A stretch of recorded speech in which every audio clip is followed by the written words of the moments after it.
Good evening, Slindile. Umbele means adder.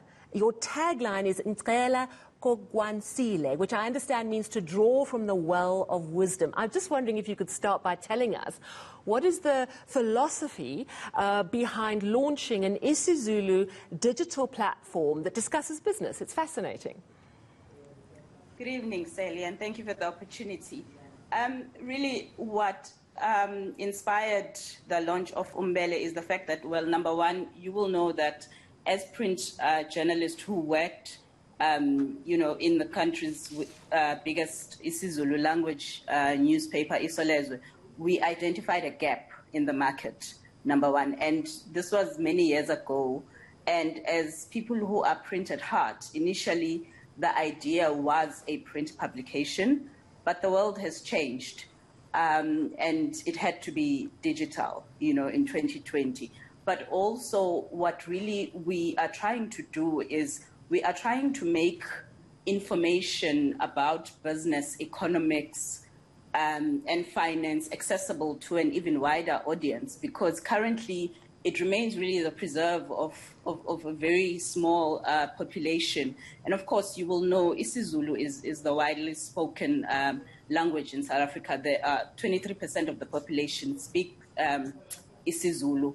What we also really are trying to do is we are trying to tell stories of both established and emerging entrepreneurs, but not only tell the rosy picture, but we're also trying to get entrepreneurs to open up about the challenges and the hardships of entrepreneurship. And at this point where we are, not only as a country, but globally, where we are trying to recover from the outbreak of COVID-19, what we will be able, or what nations will be able to do about the economy is going to be very important. And what we need to try and ensure is that we do not leave anyone behind. Absolutely. And we are hoping that as Umbele, we will be able to do that by bringing these stories. Finance is complex. Economics, personal finance. Even things such as, I don't understand half of the things about tax and medical aid, and I can read and understand English, but they remain very technical subjects. Exactly. And we are trying to say that let's make this information accessible to a wider audience, and let's bring experts. It's fascinating. Who can explain these things. Yeah, I find reading about tax, and I'm a first language English speaker, I find reading it in English difficult enough as it is. And it's so interesting because, we think business is niche. And I was going to say to you, well, business is niche, and now you're going into a language that is quite niche in the publishing market. But actually, in a way, what you're trying to do is make business much more accessible and make it easier to understand, because as you say, if you're reading something in your first language, it's just so much easier to grasp. What kind of response have you had, and how many people are signing on to Umbele? The response has been overwhelmingly positive.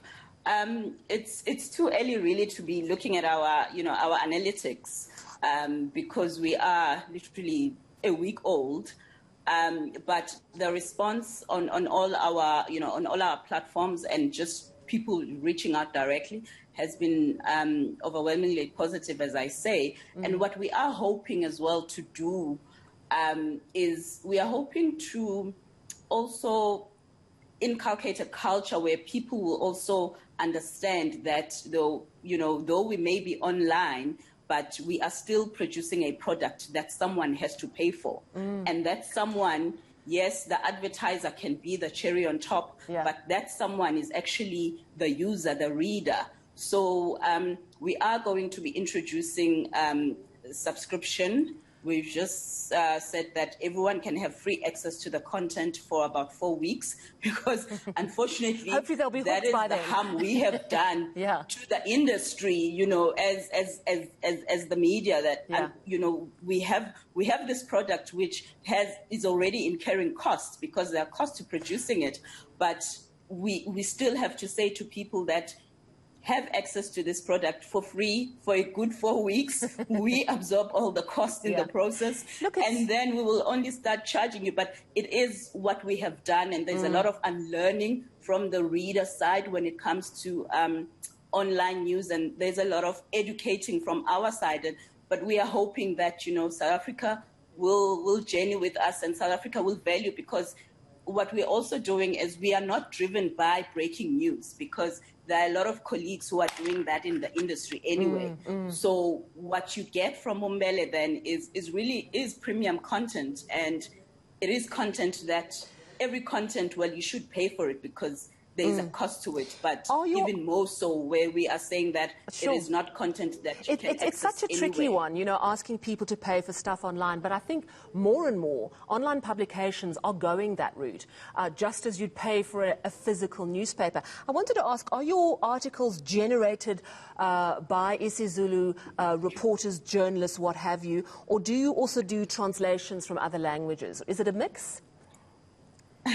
Look, the content, I would say, about 95% of it really we originated. But obviously, you know, we will take a press release here and there. And because of the language, what will also unfortunately happen is we will find that people, especially when it comes to op-ed articles and opinion pieces, you will find that unfortunately someone who can write authoritatively on the subject is someone who is not necessarily an isiZulu speaking person, and we will have to translate the op-ed articles. But a lot of the stories, the profiles, the in-depth features that we generate, and as much as possible, we will also, you know, be sourcing op-ed writers who can originate the content in isiZulu, because as well you do want to minimize translation, because